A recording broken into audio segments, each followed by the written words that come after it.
Singgit tungod sa ginabatsyag nga kasakit.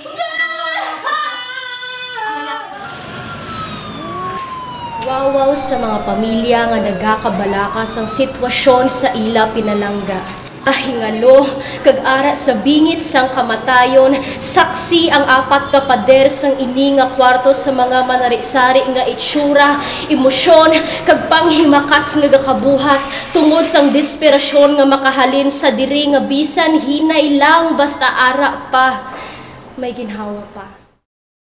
Sa matag adlaw, ang ini nga kwarto gakapuno sa mga tawo nga nagahangyo na mabuligan sa ila gakabatsyagan, isa, duwa, o kung miskin pila pa na sila ang mga tawo nga ginatawag naton nurse, amo ang ila ginasandigan. Isa, si Miss Cheryl sa libo-libo nga mga nurse nga wala untat ga serbisyo kag himakas para mahatag ang syakto nga pag-atipan nga kinahanglan sa pamuluyo kaato nasyon nga Pilipinas. Good afternoon, Miss. Before ko ma-start sang akong nga question, gusto gid ko gali magpasalamat sa imong nga time kag panahon sa paghatag sa amon. Thank you gid, Miss. Pwede ko mabalaan, Miss, kung ano ang imong nga pangalan? Full name, right? Yes, a full name is Sherry Aliones Johnson. Sherry. Anong imo nga posisyon ni sa hospital? Subong, nurse 1 ako. Nurse 1. So,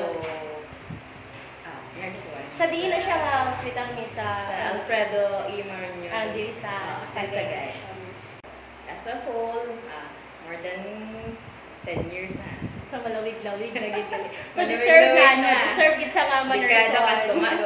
Sakto ginawis. Ano ka, Miss, nga year nag-graduate, Miss? Actually, 2007. Second course, sir. Second, ano ang imong nga first before? Ang first course ko, i-mention ko yan. BS Math Comsci. Ay, okay. What a life. Diin ka, Miss, nga school nag-graduate as a nurse? As a nurse? Yes, Las Negros College. Sa Sa... Bacolod. Bacolod. Subong University na siya. University na siya. Yeah. So, Miss, ang among galing nga first question is, how do you become an ER nurse? Actually, anyone can become an ER nurse for as long na you're fast, flexible, assertive, especially may clinical skills ka sa tanan, you can become one. Pero sa ako ng case, I became one because back then sa Batul District Hospital, those who were assigned sa Station 2, ang Station 2 usually cover sa OB ward, private rooms, sa mga patients, kag kami nang gi-assign sa emergency room. From then on, as na-transfer di kami sa new hospital, kami na lang na-assign sa emergency room, especially nga nurse 1 kami, kasi mas may ano pala, may kumbaga, may hazard pay lang. Okay, Miss. Second question, Miss, is, ano ang ginahimo, Miss, sa mga ER nurses pareha sa iyo? Okay. Usually, no, kung ang pasyente na mag-aabot sa ER, syempre, ang ating nurse should know how to identify the medical conditions of our patients. So, dapat lumay-ara ka clinical eye. So, then mo ma-apply yung clinical skills, how you refer your patient to the doctor para ma-attend mo ang pasyente mo sa mas maayo, depende sa inyong kaso. And Miss, ano ang mga qualities, Miss, para maging ER nurse? Qualities. So, as I've said kanina, no, una sa tanan dapat may stamina ikaw, no? Pagka may aray ka physical fitness pala para sa mga physical demands sa ER, especially sa mga pasyente, sa doctors mo, sa medical team. So, ikaduha, dapat assertive ka. Assertive ka in a way nga kabalo ka sa pasyente mo, kabalo ka mag-refer to sa doctors mo. Tapos, dapat may composure ka. Hindi ka dapat padala-dala. Dapat may composure ka, hindi ka ma-emotionally attached. Although mosquito o pasyente mo bigis a relative mo, dapat be as a nurse ka gyapon despite nga attached ka sa ila emotionally. Kag dapat may siyempre, yung clinical skills mo, dapat all around knowledgeable ka. Knowledgeable ka sa mga procedures, mga basic procedures like inserting IV lines, taking vital signs, tapos sa mga simple basic diagnostics na lang, ECG, CTG, dapat ka bilukas na kag. Most importantly, trained ka sa basic life support and advanced cardio life support. Sa ACLS. ACLS. Miss, have you ever experienced workplace violence in ER? Miss, kung may araw, Miss, pwede mo ma-describe sa amon ang incident, kung paano ka nag-respond sa amon ng violence, Miss? So, as I remember, back sa Bato, ang kaso sa 2BA, no? Vehicular accident. So, ang natabo, though, ang na-aksidente, ang nabungguan, kag ang nakabunggo.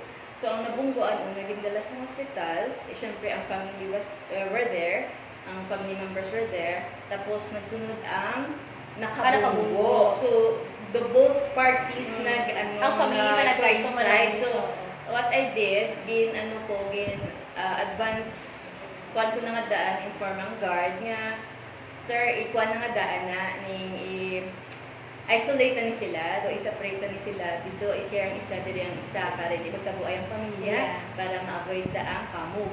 So, ang mga thank you, Miss.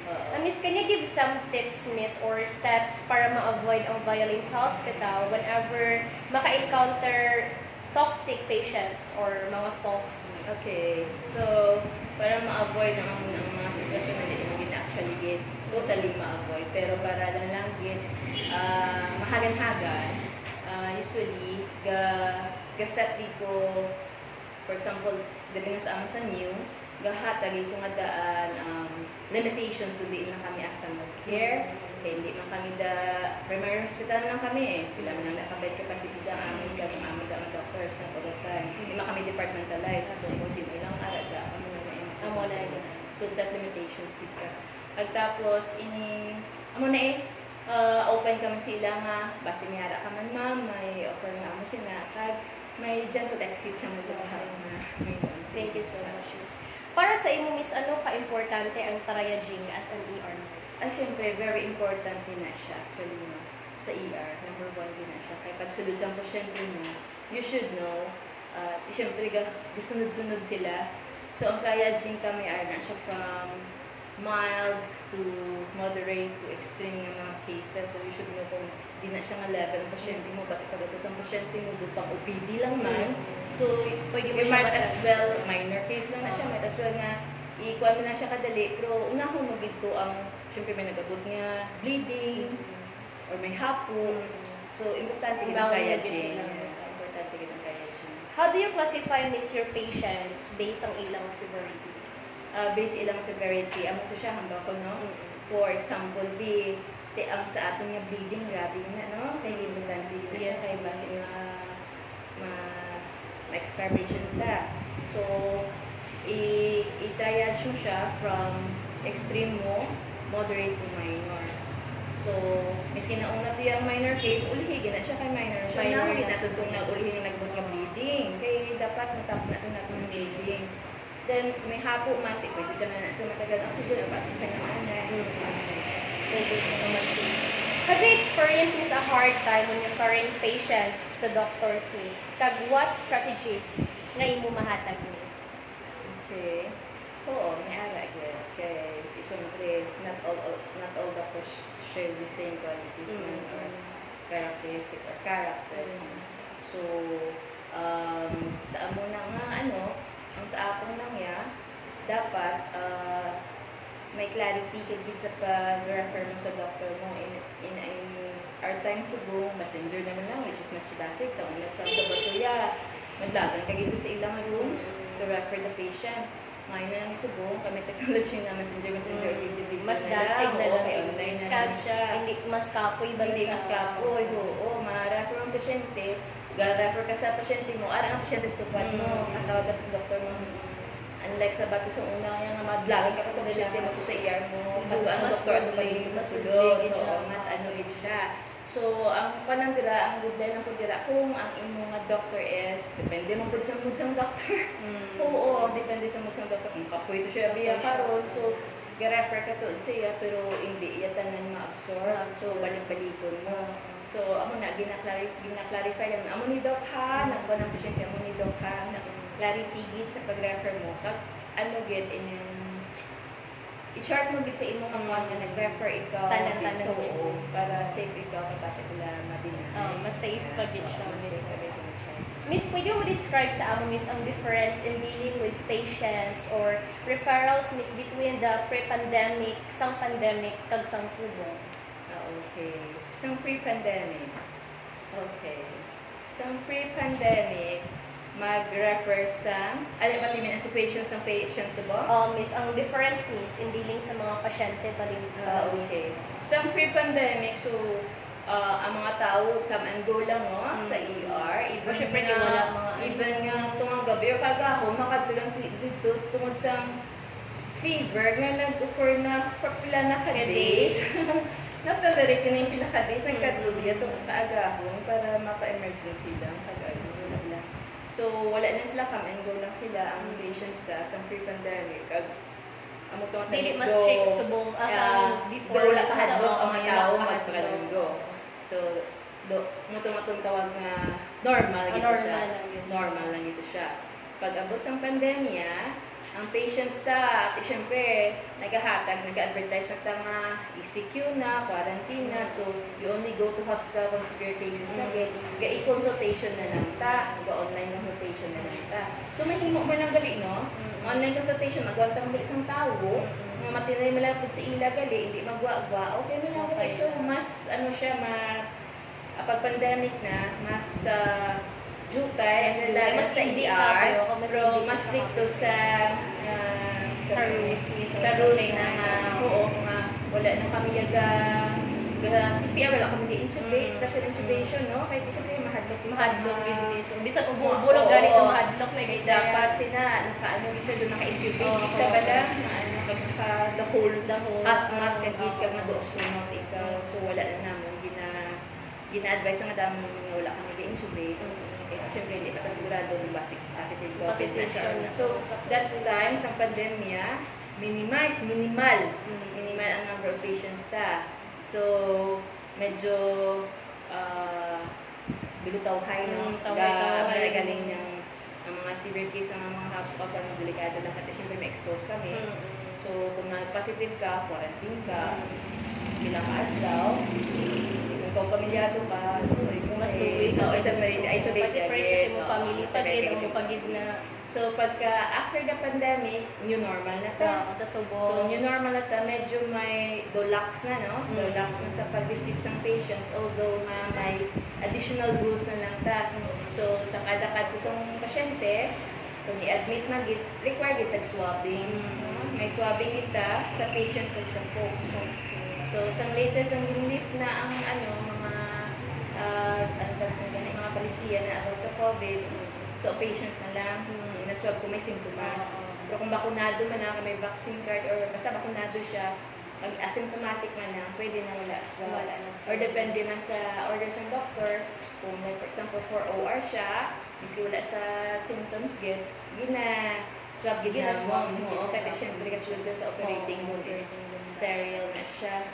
Pero kung stop, direct to OR bit, at i-isolate na naman sila, then dito na sila swab and after Nag-syempre mi sa Fox ito, ginapamask gina? Amo gina siya. Required din, pagsulod pa naman sa hospital, na-required ang pag-subsub sa face mask.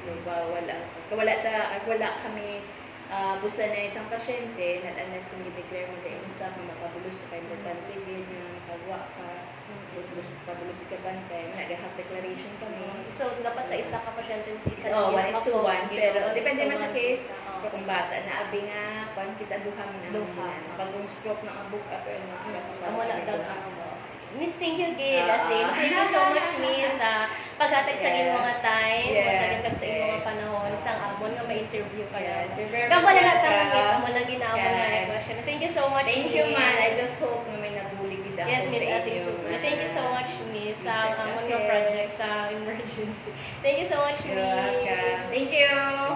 ER o kung ginatawag naton nga emergency room. Lugar kung diin madamo gapangita kusog nga matatapan kag masalbar ang ilang nga hangyo.